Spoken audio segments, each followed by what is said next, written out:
जय हिंद दोस्तों अगर आप सरकारी कर्मचारी हैं, सर्विस में हैं, चाहे रिटायर आ चुके हैं, तो आपके लिए यह वीडियो बहुत ही ज्यादा महत्वपूर्ण और जानकारी भरी है। दोस्तों वीडियो थोड़ा लंबी हो सकती है, लेकिन जैसे जैसे आप वीडियो देखते जाएंगे आपकी जानकारियां, आपकी उत्सुकता और आपका इंटरेस्ट बढ़ता ही जाएगा। जी हां दोस्तों, मैं एक सरकारी कर्मचारी या पेंशन भोगी के एक महत्वपूर्ण मुद्दे कम्यूटेशन को लेकर के यहां पर पूरी जानकारियां लेकर के आया हूं। और इस वीडियो में दोस्तों जो मैं कवर करने वाला हूं, मैं आपको पहले ही बता देता हूं ताकि आपकी कुछ शंकाएं दूर हो जाएं और आप वीडियो को इस हिसाब से देख पाएं। इसमें मैं बताऊंगा दोस्तों कि पेंशन कम्यूटेशन है क्या, इसका फॉर्मूला क्या है, आप कितना ले सकते हैं, इसका कैलकुलेशन दोस्तों मैं अलग अलग एज में आपको बताऊंगा कि आपको कितना मिलेगा, सरकार आपसे कितना वसूली और मिलने के बीच में कितने अमाउंट का अंतर होगा, कितना ब्याज आपसे इसके ऊपर लिया जाएगा कम्यूटेशन के ऊपर। अगर जो है सरकार ब्याज ना ले आपसे तो आपकी मूल राशि, क्योंकि तो अभी तो 15 साल रिस्टोरेशन पीरियड है, तो अगर मूल राशि अगर आपसे लिया जाए, ब्याज ना ले, तो यह कितने साल में दोस्तों खत्म हो जाएगा आपकी रिकवरी। दोस्तों पेंशन से कम्यूटेशन की कब शुरू होती है, कब यह खत्म हो जाती है। सरकार अगर दोस्तों इसको यानी कि कम्यूटेशन को आपको इंटरेस्ट फ्री दे दे तो दोस्तों क्या होगा, क्यों ऐसा नहीं करती है सरकार। और दोस्तों 15 साल पूरे हो जाने के बावजूद भी पेंशनर्स के पेंशन से जो कम्यूटेशन की रिकवरी है वो कुछ की क्यों चलती रहती है और कब से बदल जाएगा दोस्तों यह 15 साल वाला नियम। और सबसे इंपॉर्टेंट दोस्तों, कम्यूटेशन लेने के फायदे, कम्यूटेशन लेने के नुकसान, क्या आपको लेना चाहिए या नहीं लेना चाहिए, ये सारी चीजें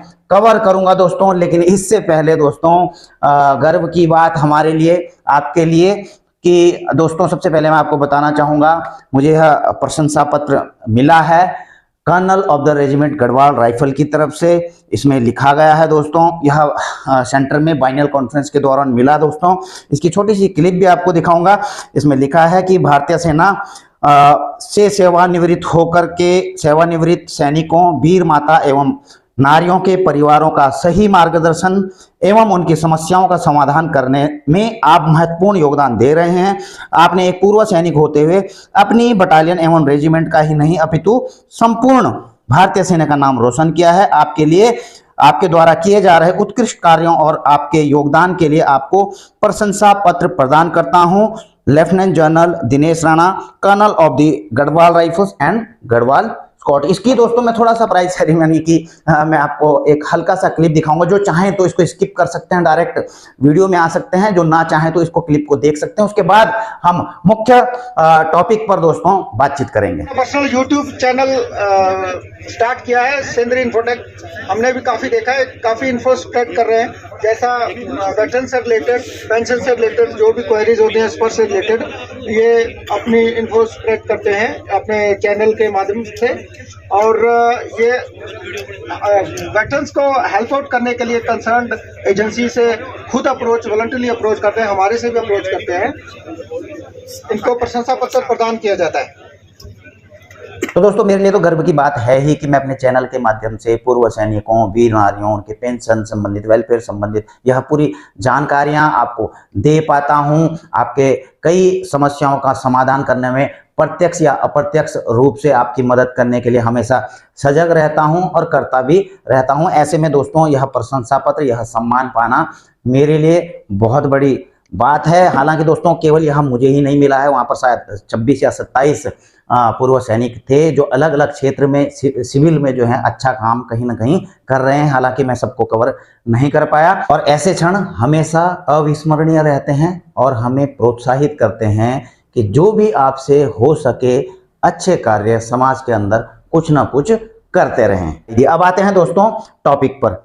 आप देखिए दोस्तों, सबसे पहले बात करेंगे दोस्तों कम्यूटेशन। जी हाँ दोस्तों, कि कम्यूटेशन है क्या दोस्तों, आपको पता होना चाहिए। आप रिटायरमेंट आते हैं दोस्तों तो आपकी पेंशन का आपकी पेंशन का दोस्तों जो आपको पेंशन मिलती है उसका 50% देखिए दोस्तों डिफेंस के लिए है, और 40% मैक्सिमम किसके लिए होता है, सिविलियन जो एम्प्लॉय होते हैं। तो डिफेंस वाले 50% तक अपनी पेंशन कम्यूटेशन करा सकते हैं, सिविल वाले जो हैं कर्मचारी 40% तक। तो ऐसे में जब ये कम्यूटेशन कराते हैं तो इनको मिलती है दोस्तों रिड्यूस्ड पेंशन, ठीक है ना। तो इसके बदले में, रिड्यूस्ड पेंशन के बदले में आपको एक मुश्त राशि रिटायरमेंट के समय दे दी जाती है, जिसका कि 15 साल तक रिकवरी लिया जाता है आपसे। आपकी जो पेंशन मिलती है उसका आधा, यानी कि 50%। अब देखिए दोस्तों, इसका जो है एग्जांपल मैं बताता हूं कि सपोज आपकी सैलरी सब कुछ मिला करके दोस्तों 40,000 थी, हालांकि ज्यादा भी होती, मैं एक एग्जांपल के तौर पे बोल रहा हूं। 20,000, क्योंकि 50% पेंशन बनती है, 20,000 आपकी पेंशन बनती है, तो आप इसमें से कम्यूट 40% भी करा सकते हैं, 50% भी करा सकते हैं। मतलब डिफेंस वाले 50, मैं डिफेंस को लेके चल रहा हूं, ठीक है। तो सिविल जो एम्प्लॉय हैं देख रहे हैं पेंशन, वो इसको समझ सकते हैं। तो 50% तक अगर कराएंगे कम्यूट, तो दोस्तों 10,000 रुपए तक जो है वो कम्यूटेशन करवा सकते हैं, यानी कि आपकी 10,000 रिड्यूस होकर पेंशन आएगी। अगर आप ये लमसम अमाउंट लेते हैं, 10,000 आपकी पेंशन आएगी, और दोस्तों यह 15 साल तक 10,000 आपके खाते से कटती रहेगी। बाकी डीआर जो डियरनेस रिलीफ है आपको पूरे 20,000 पे मिलेगा दोस्तों। अब देखिए दोस्तों, कैलकुलेशन जैसे जैसे मैंने आपको पहले बताया था, टॉपिक जो कम्यूटेशन का कैलकुलेशन है, पहले इसको समझ लीजिए। सबसे पहले इसको कैलकुलेट करने के लिए हम आपकी बेसिक पे लेते हैं दोस्तों, बेसिक पे।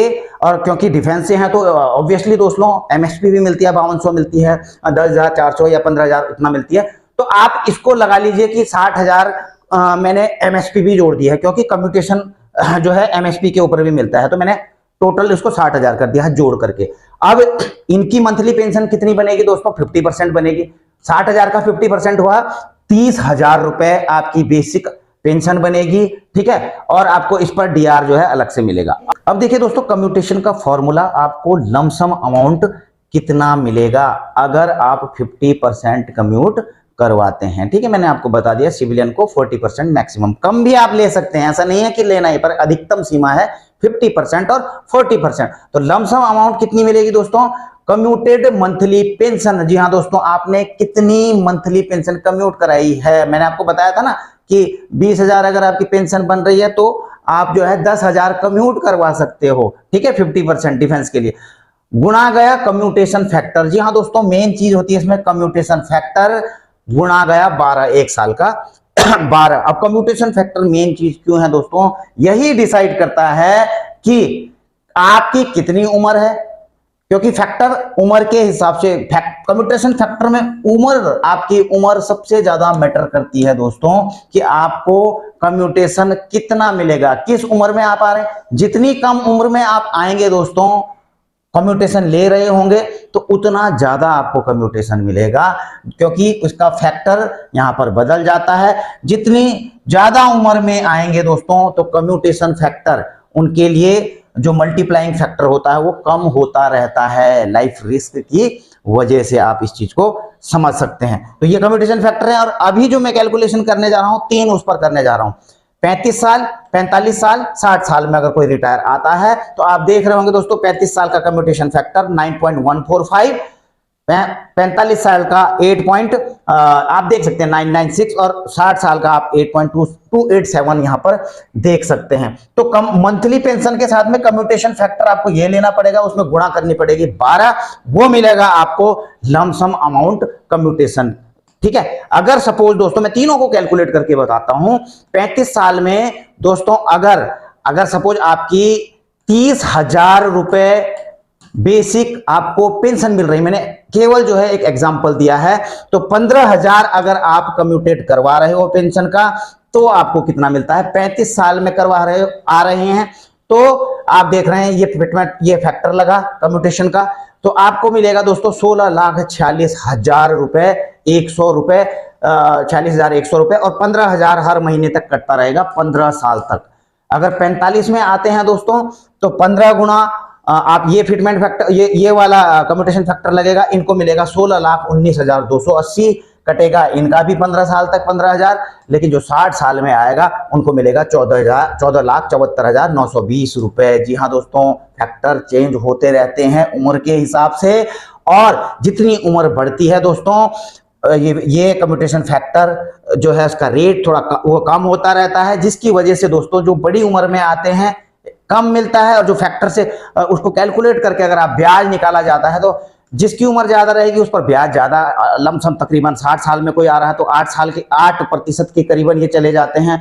नीचे नीचे ऐसे आते हैं तो करीबन 7.5% तक भी हो जाता है, ठीक है ना। अब इसका कारण भी मैं आपको बता दूंगा, तो इतना मिलेगा। अब देखिए दोस्तों, मैंने यहां निकाल दिया आपका अलग अलग उसमें। अब आपसे रिकवरी कितनी ली जाएगी दोस्तों? रिकवरी तीनों से, चाहे 35 में आए, 45 में आए, 60 में आए, 15 साल में 27 लाख रुपए दोस्तों, क्योंकि 15,000 गुणा 180 कर दिया 15 साल मैंने, ठीक है, सीधा सा गणित है। 27 लाख तीनों से लिया जाएगा, ठीक है।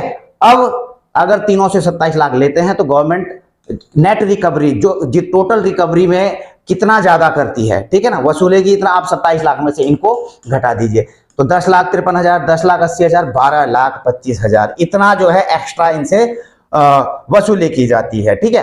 अब अगर इस चीज को समझिए, अगर सरकार ब्याज नहीं लेती है बिल्कुल भी कि भाई आपको इतना दिया 16,46,000 और 16,46,000 ही आपको जमा करने हैं, तो दोस्तों ये बिना ब्याज के अगर आपको जमा तो 9 साल 2 महीने में ये खत्म हो जाता है, ठीक है। इनका 9 साल में खत्म हो जाता है, इनका 8 साल 2 महीने में या 3 महीने के करीबन खत्म हो जाता है बिना ब्याज वाले। अब क्यों नहीं देती बिना ब्याज के, इस कर भी मैं आपको बताऊंगा दोस्तों सरकार, लेकिन उससे पहले मैं कुछ फायदे, नुकसान और कुछ महत्वपूर्ण चीजें इसमें समझा देता हूं दोस्तों। देखिए, कम्यूटेशन लेने के फायदे बड़े समझ लेना दोस्तों, ठीक है। फायदे क्या हैं? सबसे पहली बात तो लमसम एक मोटा पैसा आपके हाथ में आ जाता है दोस्तों, ठीक है। अब मोटा पैसा अगर किसी के हाथ में है दोस्तों, तो उसका यूटिलाइज आप किस प्रकार से कर रहे हैं, अच्छे में कर रहे हैं, खराब में कर रहे हैं, ये डिपेंड करता है आपके ऊपर। अगर फायदा लेना है दोस्तों तो आपको प्लानिंग करनी होगी, जानकारियां करनी होंगी, इन्वेस्टमेंट सबसे पहली चीज दोस्तों। अगर आपको पता है मैंने इन्वेस्टमेंट करना है इस अमाउंट का, मोटे अमाउंट का, तो इन्वेस्टमेंट ही करा जाता है ना दोस्तों। अब इन्वेस्टमेंट कहाँ कहाँ कर सकते हैं दोस्तों? आपको प्रॉपर्टी में इन्वेस्ट करना है, अच्छी जगह में, ऐसी जगहों में करना है जो आगे ग्रोथ करे, आपको उसके लिए जरूरत पड़ सकती है, क्योंकि प्रॉपर्टी के रेट तो बढ़ ही रहे हैं, तो ऐसी जगह में इन्वेस्ट करेंगे। तो दोस्तों अभी तो आप 8% के करीबन देख रहे थे, लेकिन यहाँ पर तो कई परसेंट के हिसाब से मिल जाता है रिटर्न। दूसरा, आप सिविल में रिटायरमेंट आ रहे हैं, सिविल में कुछ बिजनेस सेटअप करने वाले हैं कि भाई मैं ये बिजनेस करूंगा इस पैसे से, जहां से आपको ग्रोथ मिलेगी, पैसा मिलेगा। बिजनेस में भी लगा सकते हैं इन्वेस्टमेंट के तौर पे, म्यूचुअल फंड में और शेयर मार्केट में भी करते हैं कई लोग इन्वेस्ट, लेकिन दोस्तों थोड़ा रिस्की होता है ना, मार्केट के ऊपर डिपेंड है, पर लेकिन है तो इन्वेस्टमेंट ही। अगला, हायर और ये प्रोफेशनल एजुकेशन, बच्चों के एजुकेशन के लिए दोस्तों, उनके हायर एजुकेशन हो गया, कोई प्रोफेशनल एजुकेशन हो गया, ठीक है, उसके लिए कुछ पैसों की जरूरत पड़ती है, तो वहां पर भी आपको जरूरत पड़ रही होती है। तो ऐसा मत समझना, देखो बच्चों के ऊपर जो वो आप एजुकेशन में लगाते हो वो भी आपका एक इन्वेस्टमेंट ही है, ठीक है ना। तो मैं इस चीज को समझता हूँ, बाकी आप क्या समझते हैं आप कर सकते हैं। तो यहाँ के लिए आपको पैसे की जरूरत पड़ रही है, तो आप जो है बिल्कुल एक इन्वेस्टमेंट के तौर पर ये आपको फायदा देगी कम्यूटेशन लेना, ठीक है। और यहीं पे आप समझ रहे होंगे कि लेना कि नहीं लेना। दूसरा, आपकी रिक्वायरमेंट, आपकी नीड, आपकी आवश्यकताएं, आपकी आवश्यकता हो सकती है रिटायरमेंट के तौर पे आपने घर ही नहीं बनाया था अभी तक, कोई प्लॉट ही नहीं खरीदा था अभी तक, अब आपको जरूरत है कि यार मैं प्लॉट लेके मकान बना लूं, ठीक है। तो आप घर बनाने के लिए भी जो है उस समय ऐसा ले सकते हैं कि यार अभी तक तो मैंने पूरी सर्विस में कुछ अपने लिए वैसा कुछ किया नहीं, अब इसके लिए थोड़ा मोटा पैसा चाहिए, कोई बात नहीं मैं भुगतान कर दूंगा, तो जो है आपने यहां से ले लिया। दूसरा, स्टडी, बच्चों की पढ़ाई के लिए, ठीक है। और दूसरा बिजनेस। अब ये इन दोनों को दोस्तों, जो स्टडी और बिजनेस है ना दोस्तों, मैंने इन्वेस्टमेंट में भी शामिल किया है, आपकी रिक्वायरमेंट में भी शामिल किया है, ठीक है। आप कहीं भी कर सकते हैं, आपकी अपनी अपनी सोच है। और भाई आपको बहुत ज्यादा जरूरत है, बच्चों की शादी सर पर है, आपके पास पैसे नहीं है, लगने हैं, तो आपकी तो वो तो नीड हो गई ना, आपकी उस समय की रिक्वायरमेंट हो गई, तो आप उसके लिए भी इसको ले सकते हैं। फायदे क्या है आपको और क्या है दोस्तों? आपकी नीड, कब आपको इसको इस्तेमाल कर सकते हैं? डेप्थ, आपने कहीं से कर्जा लिया हुआ है, वो आपसे कई ऊंचे रेट ऑफ इंटरेस्ट पर वसूली कर रहा है, धमका रहा है, कुछ ऐसी बात हो रही है जिसको आपको चुकाना है, तो भैया कम्यूटेशन ज्यादा बेहतर है। इसके बाद दोस्तों तीसरा पॉइंट दोस्तों, इनकम टैक्स से बचाओ। कई फायदा इसका तीसरा ही होता है कि आपको इनकम टैक्स से बचाव भी मिलता है। अब कैसे दोस्तों? देखिए, जब आपको कम्यूटेशन अमाउंट मिलती है, किसी को 15 लाख मिली, 20 लाख मिली, 30 लाख मिली कम्यूटेशन, उनकी सैलरी के अकाउंट में मिलेगी पेंशन के, उनको मिला कम्यूटेशन, तो जो आपको 20 लाख या 30 लाख रुपए मिले हैं ना दोस्तों, उस पर टैक्स नहीं लगता, उस साल टैक्स नहीं देना होता। और दोस्तों दूसरी चीज यह है कि जो आपकी कटौती होती है कम्यूटेशन से, सपोज 10,000 रुपए महीना कट रहा है, 15,000 महीना कट रहा है, तो ये जो 10,000 और 15,000 कट जाएगा, आपकी इनकम में शो नहीं होगा, इनकम में इसको इंक्लूड नहीं किया जाएगा, जिसकी वजह से दोस्तों जो आपकी एनुअल इनकम है वो कम हो जाएगी इतनी। सपोज आपको 15,000 रुपए कट रही हैं, तो 15 गुणा 12, 15 धाम 150 और 15 दूनी 30, 1,80,000 रुपए आपकी इनकम में शामिल नहीं होगा। तीसरा फायदा इसमें एक और यह है, भले ही आपको जो है टैक्स, तो ये टैक्स के दायरे में आएगा नहीं, मतलब टैक्स में इसको जोड़ा नहीं जाएगा, और इस पर आपको ब्याज भी पूरा वो क्या बोलते हैं डीआर भी पूरा मिलता है। ऐसा नहीं कि 15,000 आपका कम्यूटेशन में जा रहा है तो उस पर ब्याज मिलेगा, उस पर वो क्या बोलते हैं डीआर, महंगाई राहत मिलेगी, पूरे 15 और 15 30,000 रुपए मिलेगी। ठीक है, अब देखिए अभी जो टैक्स की वो है 12,75,000 तक आपके ऊपर कोई टैक्स नहीं पड़ता है अभी, पहले 7.25 लाख था। हालांकि तो अब आप बोल रहे हैं यार इतने तो हम जाएंगे नहीं, जाते हैं दोस्तों, जो अधिकारी किसी की पेंशन इतनी आती है वो जाते हैं। और इसके अलावा वो भी दोस्तों जो कोई री एम्प्लॉय होता है, कोई बिजनेस करते हैं, तो उनकी पेंशन और वो मिला करके चली जाती है इसके ऊपर, क्योंकि 1,06,000 के करीबन अगर जिसकी पर मंथ की इनकम होगी वही टैक्स के दायरे में जा रहा होगा। अब ऐसे में अदर इनकम भी आपकी जुड़ जाती है पेंशन के साथ में, तो दोस्तों यहाँ पर आपको कम्यूटेशन बड़ा काम आता है, अगर आपने लिया हुआ है वहां पर आपको हो जाता है। अच्छा, चौथा है दोस्तों ऑन डेथ, आप पेंशन की डेथ पर। अब पेंशनर की डेथ पर दोस्तों मैं फायदा नहीं बता रहा हूं इसका, अब आप इस चीज को थोड़ा गलत में मत लेना, फायदा नहीं बल्कि राहत बता रहा हूं मैं कि राहत क्या होता है।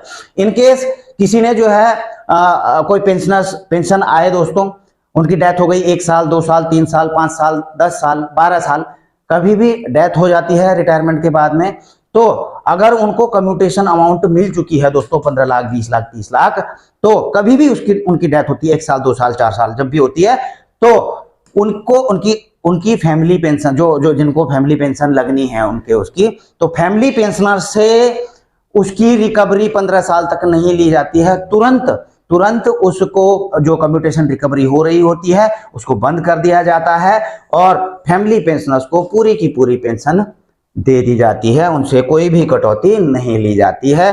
तो अगर आपको ये सारी चीजें लग रही हैं कि भाई आपके फेवर में है, तो जरूर दोस्तों आप लीजिए। नुकसान भी बता देता हूं, हर चीज का बताना भी चाहिए कि आपको लेना है या नहीं लेना है।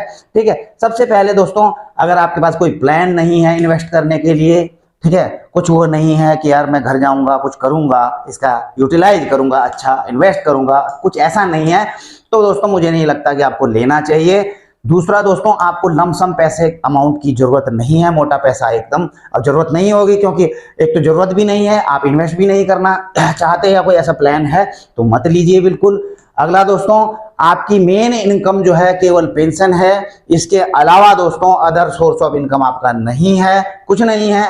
और इसके ऊपर ये तो है नहीं, और इसके ऊपर दोस्तों आप इस थॉट पर काम करते हैं, no risk no loss no gain. अगर इस थॉट पर काम करते हैं, आप बिल्कुल दोस्तों संतुष्ट हैं अपनी पेंशन से कि भैया जो मिल रहा है हम बिल्कुल खुश हैं, बस इसके अलावा हमें कुछ चाहिए नहीं, कहीं हमने परेशान नहीं होना है, बस इसमें खुश हैं, मुझे कोई रिस्क नहीं लेना है, मैं कोई जो है मुझे कुछ ज़्यादा फायदा नहीं चाहिए, मुझे कोई लॉस नहीं चाहिए, यहाँ पर खुश हूँ, तो दोस्तों कम्यूटेशन लेने का कोई फायदा नहीं है। और टैक्स के दायरे में अगर आप नहीं आ रहे हैं तो इन सभी का आप जो है संयुक्त रूप से आप देख सकते हैं, उस हिसाब से आप कर लीजिए आपको लेना है या नहीं लेना। बाकी मैंने आपको समझा दिया है। अब कुछ महत्वपूर्ण पॉइंट हैं दोस्तों जो कंफ्यूज करते हैं आपको कि यार ये क्या हो रहा है, क्यों हो रहा है, नियम तो ये है। देखो, रीएस्टोरेशन पीरियड आपको बता दो 15 साल है, लेकिन कब से दोस्तों, जब आप रिटायर आते हैं तब से कई लोग रिटायरमेंट की डेट से 15 साल काउंट करते हैं, ऐसा नहीं होता है दोस्तों। रीस्टोरेशन कब से चलता है, जब से आपके खाते में कम्यूटेशन की राशि आई है। सपोज अगर आप 31 मई 2010 को रिटायरमेंट आए हैं दोस्तों, तो ऐसा नहीं है कि वो 31 मई 2025 को 15 साल में आपका कम्यूटेशन पूरा हो जाएगा, नहीं भैया। जिस दिन आपके अकाउंट में कम्यूटेशन की राशि आएगी, सपोज आप 31 मई 2010 को रिटायर हुए लेकिन कम्यूटेशन की राशि 15 जुलाई 2010 को आई है, तो यहां से काउंट होगा, और 15 जून 15 जुलाई 2025 को 15 साल बाद यह पूरा होगा, रिस्टोर हो पाएगा। ठीक है। अच्छा, कभी कभी क्या होता है दोस्तों, 2-3 बार मिल जाता है। अब आप बोलोगे कम्यूटेशन भी कोई 2-3 बार मिलता है? देखो मैं बताता हूं आपको, मिल जाता है। सपोज आप 2006 में रिटायरमेंट आए, ठीक है, आप आए उस समय, और 6 के बाद तो 6वां पे कमीशन लागू हो गया था। अब 6 में 6वां पे कमीशन लागू हो गया, लेकिन आप आ गए पहले 6 में, क्योंकि वो तो बाद में 8 में जाके हुआ लागू, 6 से भले इंप्लीमेंट हुआ, क्योंकि उस समय तो प्रोसेस चलता रहता है। जैसे अभी 8वें का चल रहा है कि 18 महीने तक तो यही चलता रहेगा। ठीक है, तो ये है। लेकिन बाद में जब लागू करते हैं तो पीछे वालों को एरियर देते हैं। तो 2006 में आया तो 6 में तो काउंट 5वें पे कमीशन के हिसाब से उसको दे दिया, क्योंकि अभी तक उसकी सैलरी पेंशन फिक्स नहीं हुई थी, तो पुराने से दे दिया। लेकिन 2008 में क्या हुआ, जब 6वां पे कमीशन लागू हुआ तो इसकी सैलरी पेंशन बढ़ी, तो उसके अकॉर्डिंग जितना बढ़ रहा था तो उसका डिफरेंस फिर दोबारा से उसको कम्यूटेशन की राशि दे दी गई। उसके बाद फिर 2010 में या 11 में या 9 में कुछ ऐसा सर्कुलर आता है जिसकी वजह से 2006 में जो सैनिक थे, जो जवान थे या कोई भी थे, मतलब उनकी पेंशन या सैलरी में कुछ वृद्धि हो रही होती है, सैलरी में वृद्धि हो रही होती है, ऐसा कुछ रिवीजन किसी सर्कुलर के माध्यम से हो जाता है। तो ऐसे में भी आपको डिफरेंस का जो कम्यूटेशन का अमाउंट है तो वो 2-2, 3-3 बार इस समय। अब ऐसे में क्या होता है, तीनों की कटौती दोस्तों अलग अलग होगी। अलग अलग कैसे होगी? सपोज पहले वाले की 3000 चल रही है आपकी 2006 से, तो ये 2021 में पूरी होगी। अब 2008 में जो लिया, सपोज 2000 उसकी हो रही तो 2023 में पूरा होगा। अब हो सकता है 2010 में उसकी 500 रुपए कट, तो 2025 में होगा। तो ये अलग अलग बंद होंगी दोस्तों, ये बंद होगी लेकिन 2 चलती रहेंगी। तो ऐसे में भी कईयों को कंफ्यूज होता है। और इसका प्रोसेस जो है ऑटोमेटिक रिस्टोरेशन का दोस्तों, ये जैसे ही 15 साल होते हैं आपको कुछ करने की जरूरत नहीं होती है, ये अपना आप ही बंद हो जाते हैं। लेकिन आपको मतलब कुछ नहीं करना होता है एडवांस की, भाई 15 साल होने जा रहे हैं, मैं चिट्ठियां देना शुरू कर दूं, नहीं, कुछ नहीं करना है। बाई चांस अगर किसी वजह से नहीं हो पाता है दोस्तों, तो आपको करना क्या है, जो पेंशन डिसबर्सिंग एजेंसी है आपकी, किसी की बैंक है, कोई पोस्ट ऑफिस या कहीं से ले रहे हैं, या फिर स्पर्श से, डिफेंस के तो स्पर्श से लेते हैं, सीपीपी, तो इनको आपने अप्रोच करना पड़ेगा, वहां लेटर लिखना पड़ेगा कि भैया इतने मेरे को 15 साल हो चुके हैं रिस्टोरेशन के, इसे बंद कर दिया जाए। ठीक है, हालांकि अपना आप हो जाता है, लेकिन कुछ मामलों की बात कर रहा हूं। इसके अलावा दोस्तों, अब 8वें वेतन, जी हाँ दोस्तों, अब मैंने कहा था कि भाई कम्यूटेशन का 15 साल का फार्मूला जो नियम है कब चेंज हो सकता है। दोस्तों मैं आपको बताऊं, इसके ऊपर कई केसेज भी हुए हैं कि भाई रिकवरी, मैंने आपको बताया ना 9 साल के करीबन, ये तो अगर बिना ब्याज का हो तो पूरा हो जाता है। जबकि जो है कर्मचारी संगठन और कई गए हैं, कोर्ट भी गए हैं कि भाई इसको 11, 11.5 साल या 12 साल में इसको खत्म कर देना चाहिए, मतलब इतना ही होना चाहिए, 12 साल नहीं होना रिकवरी पीरियड। ठीक है, तो ऐसे में दोस्तों अब पे कमीशन के पास ये पॉइंट गया है, हर माध्यम से गया है यह पॉइंट मेमोरेंडम में। तो मैं 99% तक की उम्मीद करके चल रहा हूं दोस्तों कि जो ये फॉर्मूला तो बदली नहीं होगा दोस्तों, मुझे लगता है कहीं हो भी जाए, लेकिन जो फैक्टर है कम्यूटेशन फैक्टर और 15 साल वाला जो नियम है दोस्तों, इसमें कहीं ना कहीं इस पर बदलाव 2026 से इससे लागू हो जाएगा। लेकिन ये मेरा अपना ओपिनियन है 99%। बाकी आपका क्या ओपिनियन है आप भी जरूर बता सकते हैं, ठीक है, लिख सकते हैं कमेंट बॉक्स में। इसके अलावा दोस्तों, सरकार कम्यूटेशन को अगर बिना ब्याज के क्यों नहीं देती, तो एक इसमें दोस्तों थोड़ा विश्लेषण है कि 8 जो सरकार का तर्क है, 8% इंटरेस्ट रेट बिल्डिंग है, ठीक है, बिल्ट इन कम्यूटेशन फैक्टर, जैसे आपको ये बता रहा, मतलब सरकार LIC मोर्टेलिटी टेबल प्लस 8% वार्षिक इंटरेस्ट पर आधारित है। मतलब सरकार मानती है कि आपको लमसम देकर वह कोई 8% ब्याज का फायदा छोड़ रही है, इसलिए 15 साल तक रिड्यूस पेंशन से मूलधन प्लस ब्याज वसूलती है। अगर बिना ब्याज दिया जाए तो फैक्टर बहुत ज्यादा हो जाएगा, लगभग 1.5 से 2 गुना। लॉन्गेविटी रिस्क यानी कि लंबी उम्र का दोस्तों जोखिम, पेंशन जीवन भर मिलती है, अगर पेंशनर 90 से 100 साल जीता है तो सरकार को बहुत ज्यादा भुगतान करना पड़ता है। कम्यूटेशन में 15 साल बाद रिस्टोरेशन करके सरकार अपना रिस्क भी मैनेज करती है। और ये देखिए दोस्तों, बजटरी फिस्कल मैनेजमेंट, लमसम तुरंत देना पड़ सकता है, सरकार के खर्चे में तुरंत असर। ठीक है, अगर बिना ब्याज दिया जाए तो करोड़ों पेंशनर्स के लिए गवर्नमेंट का खर्चा बहुत ज्यादा बढ़ जाएगा। यह pay as you go pension system को बैलेंस रखता है। Historical legal basis, supreme court ने 1980 में दोस्तों 15 साल किया था इसका वो, ठीक है, इंटरेस्ट प्लस इसका प्रिंसिपल रिकवर करने के लिए। लेकिन दोस्तों जो इसका फैक्टर था, जो फैक्टर इस हिसाब से बदला गया कि रेट ऑफ इंटरेस्ट जो है 4.75 से बढ़ा करके 8% कर दिया गया। बस यहीं पर खेला हुआ दोस्तों, ठीक है। क्योंकि उस समय तो मार्केट इंटरेस्ट बड़े ऊंची दर पे थे, लेकिन दोस्तों आज तो नहीं है, आज तो कम हो रखे हैं, ठीक है। इसके अलावा दोस्तों आपको पता है 11-12 साल तक की मांग की जा रही है 8वें पे कमीशन में। जरूर कुछ ना कुछ इस पर उम्मीद करते हैं कि हो ही जाएगा दोस्तों, ठीक है।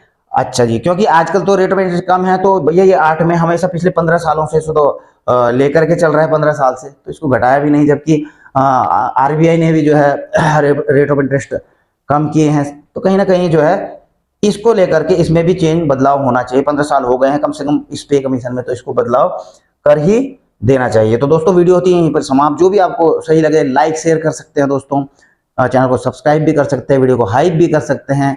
जैसा भी है दोस्तों आप कमेंट में जाकर के अपनी राय कुछ भी हो आप लिख सकते हैं। अच्छा लगा नहीं लगा, किसी को बधाइयाँ देनी हो तो वो भी दे सकते हैं। थैंक यू, धन्यवाद, जय हिंद।